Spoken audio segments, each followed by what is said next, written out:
super shy, but wait a minute while I make you mine, make you mine. 떨리는 지금도 you're on my mind all the time. I wanna tell you, but I'm super shy, super shy. Halo semuanya, kembali lagi di channel aku. Kali ini aku akan membahas tentang proxy server. Nah, kira-kira apa sih proxy server itu? Apa aja jenis-jenisnya dan bagaimana cara konfigurasinya? Let's see, kita simak penjelasan berikut ini. Pengertian proxy server sendiri adalah perangkat komputer atau software yang bekerja sebagai proxy dan bertugas menjadi perantara bagi pengguna dan server tujuan. Nah, ketika kita mengakses internet dengan menggunakan proxy server, kita tidak akan langsung terhubung ke web tujuan, karena nantinya kita akan melalui sebuah server terlebih dahulu. Dan dengan adanya proxy juga bisa melakukan aktivitas internet yang jauh lebih aman. Jenis-jenis proxy server sendiri ada banyak sekali macamnya. Contohnya ada forward proxy, web proxy, recursive proxy, dan lain-lain. Fungsi proxy server. Yang pertama ada masking. Masking ini bertujuan untuk menutupi atau menyembunyikan identitas, terutama alamat IP. Yang kedua yaitu connection sharing, berfungsi sebagai hub atau terminal. Yang ketiga ada filtering, fungsi ini digunakan sebagai pemilah informasi. Dan yang terakhir ada caching, yang artinya data sementara dari aktivitas internet akan disimpan di server. Selanjutnya ada manfaat dari proxy server. Yang pertama adalah untuk meningkatkan keamanan jaringan. Yang kedua, menjaga privasi pengguna. Yang ketiga, mempercepat akses konten. Yang keempat, menghemat penggunaan bandwidth. Yang kelima, membuka akses yang diblokir. Dan yang terakhir yaitu mengontrol penggunaan untuk pengguna lain. Di balik banyaknya manfaat proxy server, ternyata ada juga nih beberapa kekurangan dari proxy server. Yang pertama, proxy server tidak sepenuhnya melindungi dari serangan cyber. Yang kedua, proxy gratis cukup beresiko. Biasanya tidak menggunakan enkripsi backend yang canggih. Jadi, sebisa mungkin kalian harus menggunakan yang versi berbayar agar lebih aman. Yang ketiga, mudah dilacak dan disusupi. Proxy server sendiri berfungsi sebagai jembatan antara pengguna dan internet, sehingga proxy server menyimpan banyak sekali data termasuk informasi pribadi pengguna. Yang terakhir, proxy memantau aktivitas internet kita. Seringkali proxy menyimpan data pengguna saat terhubung ke internet. Jadi, data yang kita miliki masih berisiko untuk dipantau oleh hacker atau dicuri dan disalahgunakan.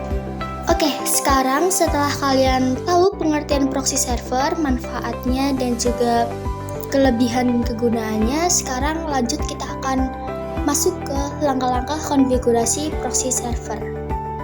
Nah, sebelum mulai konfigurasi, pastikan mikrotik atau router kalian sudah terpasang di PC atau laptop kalian. Tentunya nggak hanya sampai situ, kita akan mengkonfigurasi lagi agar laptop kita bisa terkoneksi dengan router atau mikrotik yang sudah kita pasang. Di sini software pendukung yang kita gunakan adalah Winbox versi 64. Langsung aja kita masuk ke aplikasinya. Lalu kita pilih konfigurasi mikrotik defaultnya, lalu klik connect. Setelah connect akan muncul tampilan seperti ini. Kemudian kita tinggal masukkan password baru. Setelah itu kita tutup semua jendela dari konfigurasi sebelumnya, biar tidak mengganggu ya. Nah, langkah awal yang perlu kita setting pertama adalah ke DHCP client. Klik icon plus di pojok kiri. Di sini kita hanya perlu mengatur ke either 1. Klik apply, pastikan statusnya adalah bound. Baru kita klik OK. Langkah selanjutnya kita perlu menyeting IP address. Klik icon plus. Di opsi IP kita masukkan IP kelompok yaitu 192.168.1.1 slashnya menggunakan 28 atau next masknya kita menggunakan 28. Headernya kita masukkan header 2, apply, dan OK. Selanjutnya kita masuk ke menu IP, pilih DNS. Di menu DNS kita hanya perlu mencentang bagian Allow Remote Request, kemudian klik Apply, OK. Lanjut, kita masuk lagi ke menu IP, kita pilih DHCP server.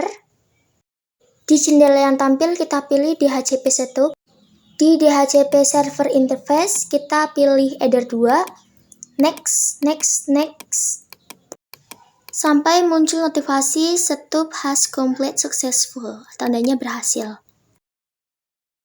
Lanjut, kita masuk ke menu IP, lalu pilih firewall, pilih NAT, lalu klik icon plus.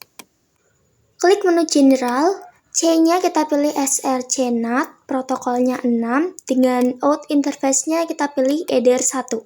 Lanjut, kita klik menu action, kita pilih Moscow.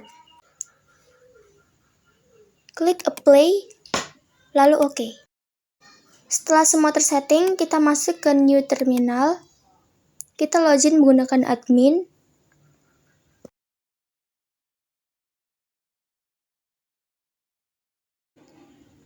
Lalu isi password sesuai yang kita setting sebelumnya.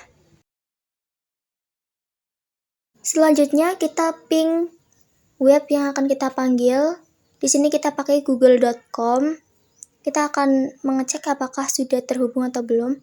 Nah, kalau tidak ada tulisan timeout, berarti tandanya kita berhasil. Untuk menghentikan konfigurasi, kita bisa pakai Ctrl+C.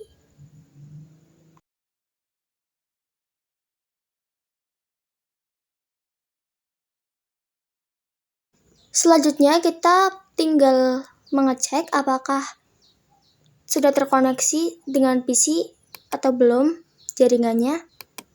Kita masuk ke Network and Sharing Center, pilih Change Adapter Option, klik internet yang sudah kita pasang, itu sudah mengidentifikasi. Nah, ini sudah terhubung, kita close, kembali ke Winbox. Selanjutnya kita tinggal konfigurasi web proxy, masuk ke IP, kita pilih web proxy paling bawah.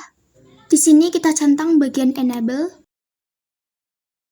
Lalu di cache administrator kita masukkan nama kelompok. Karena aku kelompok 1, jadi kita tulis kelompok 1. Selanjutnya kita apply, kita masuk ke access, klik icon plus, lalu di bagian DST host kita ketikkan bintang linux.or.id. Jangan lupa menyertakan bintang sebelum mengetik web yang akan diblokir. Kemudian di bagian action kita pilih Deny, ini berfungsi untuk memblokir, lalu klik apply dan OK. Selanjutnya, langkah terakhir kita harus menyeting firewall-nya terlebih dahulu. Masuk menu NAT, terus pilih icon plus. Di bagian general, kita pilih DST NAT. Portnya kita pilih 6, dan DST portnya kita isi 80. Setelah kita klik menu action. Bagian action kita pilih redirect. Lalu to portnya kita isi 80. Klik apply, lalu OK. Nah, langkah selanjutnya kita tinggal cek ke Chrome. Buka Chrome dulu. Lalu kita tinggal ketikkan web yang sudah kita blokir, linux.or.id. Nah, kita bisa masuk ke menu searching-nya, tapi ketika kita masuk ke website, maka akan ada tulisan forbidden. Ini tandanya website berhasil terblokir. Dan artinya konfigurasi kita berhasil. Terima kasih buat kalian semua yang udah nonton. Sekian dan sampai ketemu di video selanjutnya. See you! Audio Jungle.